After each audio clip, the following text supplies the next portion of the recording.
Dajjal, that I know where he is, where he's going to exit. My sending and the coming of the hour is like these two fingers. 10 major signs of the day of judgment. The prelude to that is Al-Mahdi. So those 10 signs that we find are mentioned is the Antichrist, the descending of the coming down of Isa alayhi salam, Ya'juj and Majuj. Then we find 3 signs of sinking of the earth that will take place in the east and the west and inside the Arabian Peninsula. Ad-Dukhan, the smoke that will come, as we mentioned inside Surah Ad-Dukhan. The rising of the sun from the west.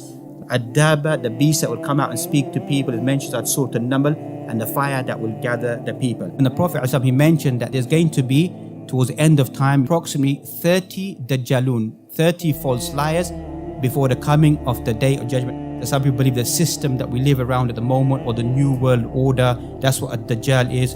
Oh, Dajjal in the beginning times of modern technology, people said the TV is Dajjal, then the video was Dajjal, then the satellite system is a Dajjal. These are all things which have been documented that people thought. Also, we find some people believe currency. You look at a $1 bill, you find the one eye on top of the pyramid, whatever. So in today's language, we find the matrix, those who haven't broken free from the matrix and to be with top G, whatever it may be at the moment. Some people think that we have to break the matrix.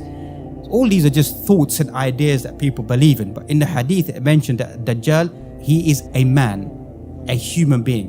When the ulama say Ad-Dajjal with the Lam Ta'arif, with a definite article, then it means the one Dajjal that will come at the end. It's totally clear and recognizable who Ad-Dajjal is. So you don't need a great deep study to understand who Ad-Dajjal is. A basic Muslim will be able to recognize who Ad-Dajjal is and be able to recognize that this individual who's trying to claim to be an ilah, to be a god, to be a deity, cannot be Allah subhanahu wa ta'ala, because all the defects all shows that this individual has no right to claim any form of being a deity in any right or any manner. We find the Prophet he mentioned, I'm going to warn you about this individual, and there has not been any prophet that came before except he warned his people about this individual. But I'm going to give you some information that no other prophet ever spoke about, this information about Ad-Dajjal. Indeed, he is blind, defect, or is one-eyed, and your Lord is not one-eyed. There's been no greater creation or trial or tribulation since the beginning of Adam until the end of time will be Ad-Dajjal. His right eye will be protruding like a grape, will be like popping out, will be his right eye, and his left eye will have a skin covering over it. Other ulama mentioned that in the Muslim Imam Ahmad that he has a wide forehead, a broad upper chest, a hunchbacked individual, defective legs as well. And be written on the front of his forehead will be the word kafir, or in other narration mentioned the harf kaf, fa, ra, will be imprinted on his forehead. Every Muslim is going to be able to read this. Likewise, he's going to have twisted, cropped hair. He's going to be barren. He's not going to have any children. Also, is Dajjal living at this moment in time? And we're going to speak about the hadith of Tamim ad-Dari, that he is actually living at this time. Tamim ad-Dari was a Christian individual who entered Islam in the 9th year of the Islamic calendar inside Medina. Fatima bint Qais, he mentions that the communal prayer was announced. So we came out and we offered the prayer behind the Prophet ﷺ. And he said to everybody, remain behind. Indeed, I want to tell you something. So he mentioned that Tamim ad-Dari said that we were on an expedition on a boat, and we were tossed around by the storm and the wind in the ocean for some 30 days. Till eventually we saw an island at a distance. And so we took a small boat, and some of us, we embarked that small boat like a canoe or a small raft, and we took that boat and we came to the island. When we landed upon the island, we saw like a beast, Jassasa, this beast, La na'rif qublahu min dubarahu, we don't know his front from his back. So this talking beast, and he's there in front of us, and obviously we were frightened at seeing this individual on this island. And he said that indeed there's someone who's waiting. We thought it was a devil, we got scared. They said there's somebody who's waiting who wants to meet you inside this monastery, inside this cave. So we entered inside this area, and there was a well-built individual who was there. And we find that his neck was tied, and there were shackles placed around his neck and gripping his legs and his ankles. So this individual then asked them certain questions. He asked them about the date palm trees of Baysan, the lake of Tabariya. He asked them about the spring of Zukhar. So he asked all these questions about all these different locations. Then he asked them, has the unlettered prophet, has he come out? And they said, yes, he has exited. And he asked, is there victory for him or victory for him? The days for them, days for him. And he said that shortly it will be given permission for me to be released, to leave. Indeed, inni ana al-Masih. Indeed, I am yani Ad-Dajjal. Then we come to Ibn Sayyad. Ibn Sayyad was this young individual born inside Medina at the time of the Prophet ﷺ. Certain things were given to this individual. He was basically a soothsayer or type of magician that he was, that he used to see certain things, or the jinn used to come to him. So some of the companions began to believe that he is a Dajjal. So the Prophet ﷺ, he approached him and asked him that what do you see? He says that I see a throne. Sometimes the truth is told to me, sometimes a lie is told to me. So all this is showing that there's some form of usage of jinn entering upon him or coming to him or whispering is being said to him. And on one occasion, Prophet ﷺ is approaching him and he's got his back turned to the Prophet ﷺ. His mother calls out that Muhammad is coming. He quickly turns around. So the Prophet ﷺ says to him that, what am I concealing? So certain verses the Prophet ﷺ has got him in his mind. Verse from Surah Al-Dukhan, the 44th chapter of the Quran, Surah Al-Dukhan. Al-Dukhan is one of the 10 signs of the Day of Judgment, that the smoke will come. And he should test this individual, how much of the contact of the jinn does he have? He said ad-dukh.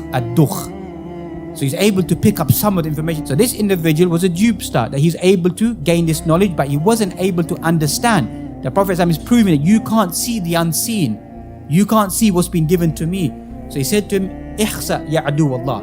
And basically he said, just get lost. And the Prophet was very rarely was he harsh to the individual. You're an enemy of Allah. Abu Sa'id al-Khudri met him at a later stage and he was apprehensive to sit with him. He offered him some milk, something to drink, to eat, and Abu Sa'id al-Khudri wanted to get away from him, didn't want to drink with him, because why? Psychologically, in the back of their mind, Ibn Sayyad has been labeled as being a Dajjal. Ibn Sayyad himself says to Abu Sa'id al-Khudri that if I'm Dajjal, then how comes I've got children? How comes I'm being able to perform Hajj? And Abu Sa'id al-Khudri says that I felt some pity towards this individual. But then he made this statement that I know where he is, where he's going to exit. So now I thought that this individual, he's one form of Dajjal, because he must have some relationship with the jinn to be making this statement about Ad-Dajjal. Al-Mahdi is classified as a bridging gap between the completion of the final minor signs of the Day of Judgment and entering into the major signs of the Day of Judgment. Imam Mahdi will come when the world is full of corruption and turmoil, and he will begin to place justice, equity, fairness upon the earth, after previously when the earth was full of corruption and turmoil. Allah subhanahu wa ta'ala will rectify him in one night. Certain narrations mention that there will be sons of the Khalifa that will begin to fight for the treasures which exist underneath the Kaaba. At that time, Al-Mahdi will begin to appear. The pledge, the bay'ah, will be given to Al-Mahdi between the Rukn al-Hajr al-Aswad wal-Maqam, the Maqam of Ibrahim alayhi salam. Likewise, we find the sinking of the earth. When Imam Mahdi comes, when people come to attack him, the earth will sink and swallow up those people. So Mahdi will be known as the name of Muhammad ibn Abdullah. That will be his name from birth. As for Al-Mahdi, it's a title is given to the chosen one or the selected one. He's going to be from the lineage of Fatima. Fatima, the daughter of the Prophet Muhammad from the lineage of Al-Hasan. He will have a wide forehead and he will have an aquiline, a sharp nose. He will be in conduct like the Prophet Muhammad, but he will not be like him in total appearance. Imam Mahdi will live for some 7 or 8 years upon this earth. Dajjal will come out بين الملحمة وفتح المدينة 6 سنين. We find the Great War and then the conquering of Constantinople, which is modern day Istanbul that we find at the moment, will be 6 years, and the 7th year will be coming the exiting of Dajjal in the Hadith and Sunan of Abi Dawood. Other Hadith it mentions Dajjal will come out when knowledge is limited, ignorance is spread, is prevalent in society, excessive drinking that we find, and a whole list of different things are mentioned, competing in lofty buildings, all types of atrocities and sins that exist upon the face of the earth. Or another hadith that mentions there's going to be something that's going to anger Ad-Dajjal, and the Ad-Dajjal is going to exit and he's going to come out. And likewise we mentioned when people or the Imams begin to not mention him inside the khutbah in the sermons, will bring about the exiting of Ad-Dajjal. Where will Ad-Dajjal come from? In a hadith inside Muslim Ahmad we find Al-Makan huwa Khurasan. So Al-Khurasan is like the area, upper part of Afghanistan, Iran, all that area. Ad-Dajjal will come and he remain for 40. Hadith inside Sahih Muslim. I don't know whether he will remain for 40 years or 40 days or 40 months. Another hadith it mentions 1 day of Dajjal will be like 1 year, another day will be like 1 month, another day will be like Yawm al-Jum'ah, and the rest of the days will be just like the normal days that we have. Who are those individuals who are going to follow Ad-Dajjal? The people of Asfahan, as we mentioned, the land of Iran at the moment that we find, is where those people will come from that area, and they have certain shawls and certain dress sense that they wear. So from that area, these individuals are going to follow any ad-Dajjal. Amongst them will be an-Nisa and people al-Ajam, wal-Turk, wal-Arab.